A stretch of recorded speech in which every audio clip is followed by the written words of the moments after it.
So I've recently been reading Amusing Ourselves to Death by Neil Postman, Public Discourse in the Era of Show Business. And I'm only two chapters through the book so far, but it is incredibly interesting, the way in which it dissects how the mediums of communication we utilize affect our concept of the truth, not just in terms of the metaphors that we use to conceptualize it and to conceptualize ourselves in relation to it, but rather how mediums of communication specifically impact the epistemology we use insofar as we understand the world. This is very interesting to me, and it almost, it not quite, but almost delves into a kind of relativism where, in describing all of the different mediums of the different eras, it almost doesn't take a stance. It is almost like purely descriptive as to how each of them impacted us.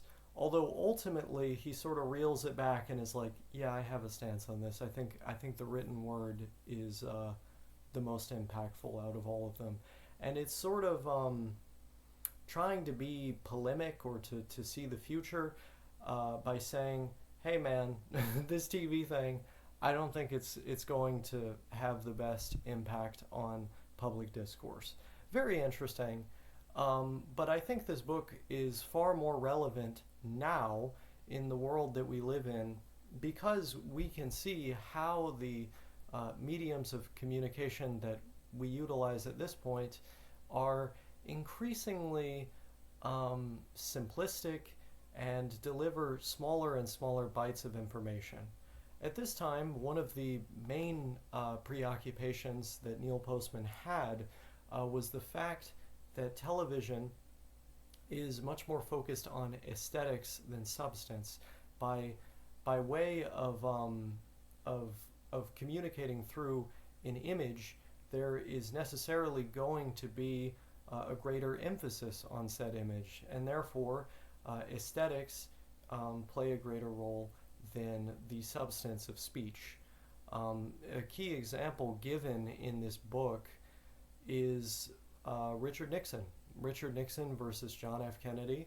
When people watched the debate on television, they had a better view of Kennedy as a candidate, whereas the people who listened to it on the radio had a better view of Nixon as a candidate because he was able to win on the substance, which I find quite interesting. Of course, it's an example that's quite famous, but one that is famous for how significant it ultimately was in defining a new era in mass media, in communication. But this idea that the mediums of communication that we use kind of form our conception of the world that we're in, I believe is particularly relevant today, where increasingly people are polarized and subject to the whims of the disseminators of disinformation. And it is because we live in a world where you can get literally any claim delivered to you instantaneously, regardless of the validity or the veracity of that claim. And so we live in this like bizarre kind of world where at your fingertips there is all knowledge or no knowledge. You can get stuff that is real and true, or stuff that is a mix of garbage. And unfortunately, due to the incentive structures that exist on these platforms, due to the profit motive therein, most of what people get is a mix of garbage. And many of them do not think about it critically. simply due to the fact that you are seeing so much of it so quickly that you're more interested in moving on to the next post than trying to figure out what is actually going on with this. And even for those that do spend a moment to think about the post that they just read, the medium is inherently limiting because you're only receiving bites of information very quickly. In 17 seconds or at most 1 minute, how much information can you actually get about topics as complex as vaccines,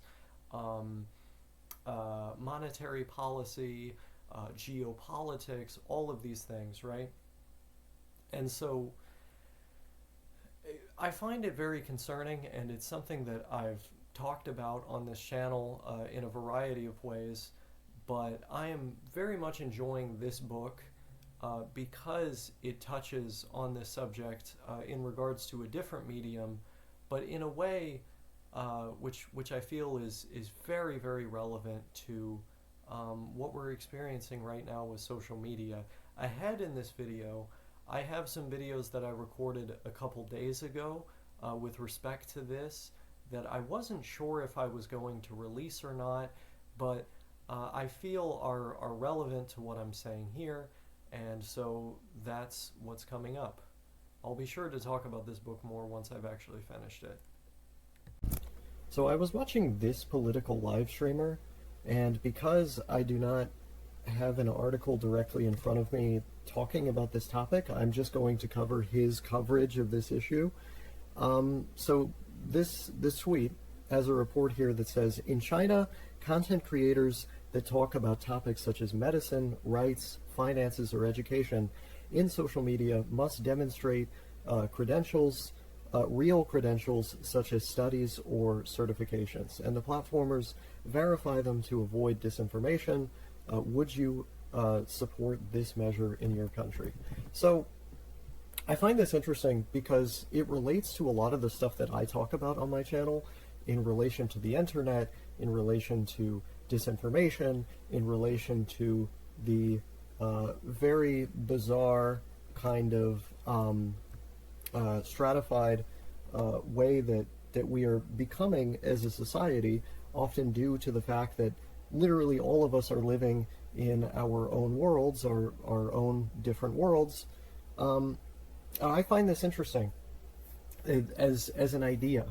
And while I do not directly support the kind of system that they have in that country, I do believe that such a thing, in a system with appropriate checks and balances, would be absolutely incredible. Like, the sheer amount of disinformation that have led people to either support policies that damage public health in the U.S. or, for example, literally just become distant from their neighbors, from the people around them, due to the fact that they're living in a different world, is crazy. Like, if you go on the internet, this is literally the type of content that is incentivized because in social media, it's all about who can generate the most attention, how long they're paying attention to you, and so the incentive structures are literally created in such a way where you want to generate content where the people who look at the things you're saying are going to go, oh wow, I feel like I'm being told something I shouldn't be told. I feel like I'm discovering the truth about the world. This is crazy. And it's not about making it to where people do not have the right to say these things, right? I think people should have every right to say these things in public, in a book, if they want to do that, or wherever, but it should not be in a manner that is so easy to access at any time, where the accessibility and also danger of it is amplified due to the medium by which the information is being presented. So in this clip I made a small syntax error. What I actually should have said is through which, not by which, but I made myself understood. What I didn't make entirely clear is the fact that I'm not talking about eliminating people's ability to simply talk about conspiracies or things that they believe on the internet. I think that's important. More so, what I'm talking about is the fact that on platforms, mass media platforms, social media, quote unquote social media platforms, where the algorithm essentially delivers to you the things that permit its continued existence, or rather the things that support the superstructure, the ideological superstructure of said social media, that it's tremendously dangerous that we have these platforms where people are incentivized to make certain types of content that is delivered to you instantaneously and constantly, and oftentimes the content that is most incentivized is the content that is most conspiratorial, that is most polarizing, and that in this environment, this mass media environment, without regulations, the speech that is employed on there, and particularly the incentive structures that lead to that speech, directly lead to bad outcomes in the world, right? So it isn't necessarily about controlling who can say what on the internet. My perspective, on image boards, people should be able to say whatever. For example, it is more so about explicitly limiting the types of speech on mass media platforms that are designed to deliver you lots of information instantaneously that the majority of people use. In such a context, I think people should be qualified to talk about topics that demand qualifications, or rather topics that are extraordinarily complex, that interface with public health, for example. In order to speak on those things, you need to have something to back it up.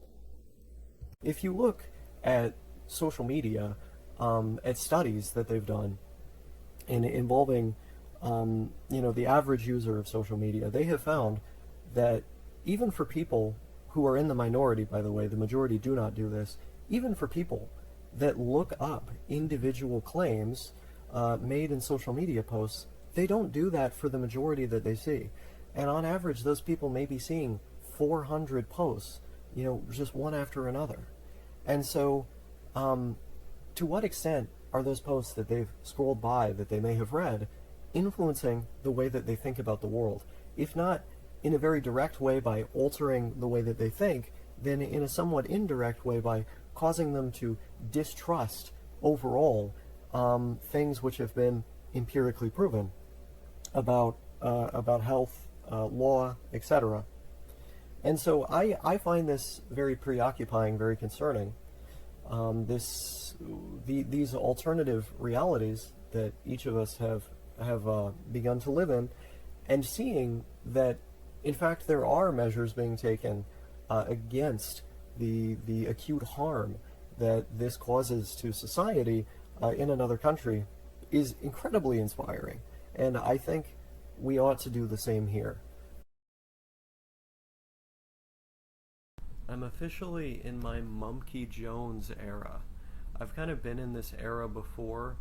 When I first really shaved my head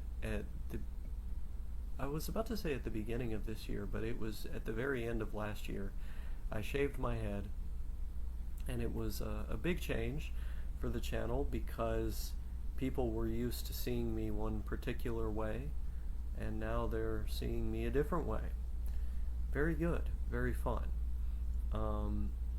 I call it my Mumkey Jones era because Mumkey Jones, towards the latter half of his career, made this big change aesthetically where he cut his hair really short. And because I spent so many years being obsessed with the Procrastinators podcast and the various hosts of that show, the YouTubers that happened to have been friends with one another at the time and then later became not so friends with one another at a later time, I happen to categorize a lot of things in life around the events that occurred on that show or with its hosts, because I spent so many hours of my life at a very influential time listening to it, joking with my friends about events of the show, talking about the drama, and it was very formative for me. That entire fandom was very formative in many ways because it was where I got my first audience. Early on the OsakaSyndrome channel, I developed an audience primarily by appealing to people who happened to watch that show. And after that, I made a lot of very significant friends as well as developed, close, intimate relationships with people entirely from that community, entirely consisting of people that knew me primarily as someone to talk to about those YouTubers and about the interests that they tend to discuss, anime and video games principally, but other things as well. And the main friends that I've ever had, all the best friends that I've ever had online, have been people that were also fans of that stuff. I think of my friend No Thank You as a great example of that, all the Denpa people, both current and former, but more people than just that, quite a few more people than just that. And yeah, it's interesting to think about because when I talk to No, for example, he and I still reference a lot of these things. He and I still make references to events from the Procrastinators podcast, to memes that existed back then. And it's odd because only he and I at this point really understand a lot of this stuff. A lot of the fans, the old fans, seem to have disappeared from the internet or died or got into other things.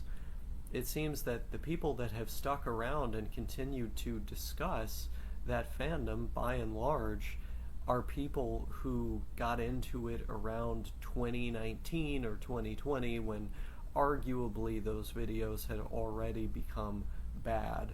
But it feels interesting to be an OG. It feels interesting to be someone who, was there for the big moments and was friends with a lot of people who were also there for the big moments. And I still find myself falling into these little, let's call them thought trends, these little strange tangents where I compare something from the regular world, something mundane, something that wouldn't typically be described in a variety of ways. I will flip that thing around and connect it back to this Procrastinators podcast thing. And it's odd. It's very odd. But it is a product of my life, my experience, the fact that I spent so much time during some of my most formative years talking about this show, spending time listening to this show and the channels that made up the show as well, and also being influenced by the show in terms of the art that I made. So there's a lot of influence there.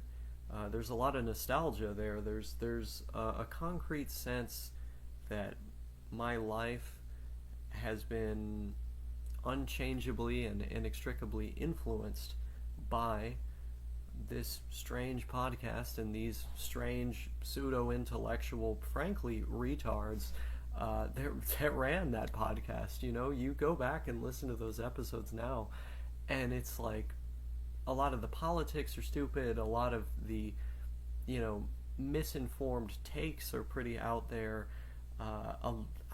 There's a lot of problems. There's a lot of problems with pretty much everybody who was ever on that show. But of course, when you're growing up, you may acknowledge some flaws of the people. I know that I did, especially over time.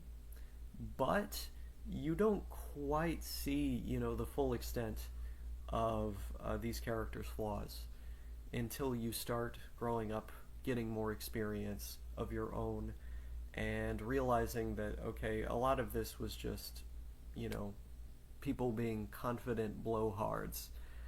And, that's fun in its own right, but it's kind of, what Umberto Eco, the writer, talked about with the dumb guy in the bar, right? Shortly before he died, Umberto Eco talked about this phenomenon of the dumb guy in the bar used to just be contained to the bar. He could get out all of his silly stuff, and it was a situation, a setting where everybody understood what was going on, that this is not to be taken super seriously. We're just blowing off steam and talking about things that we don't really understand, that we're not super informed on.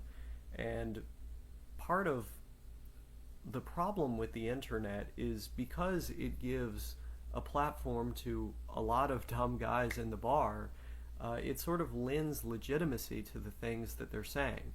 It sort of creates this atmosphere where everything is coming into question, and in general, that level of skepticism is a good thing.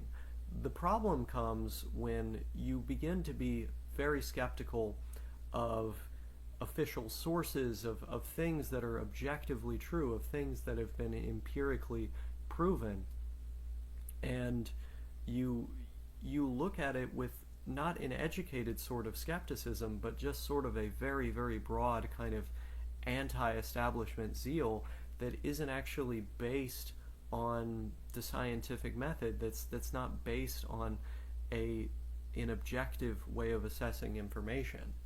And so rather than, folks online looking at a bunch of information from official sources and then applying, proven techniques of empirical analysis and then saying, I think there might be some flaws here and here and here with what this claim, with what is being claimed here.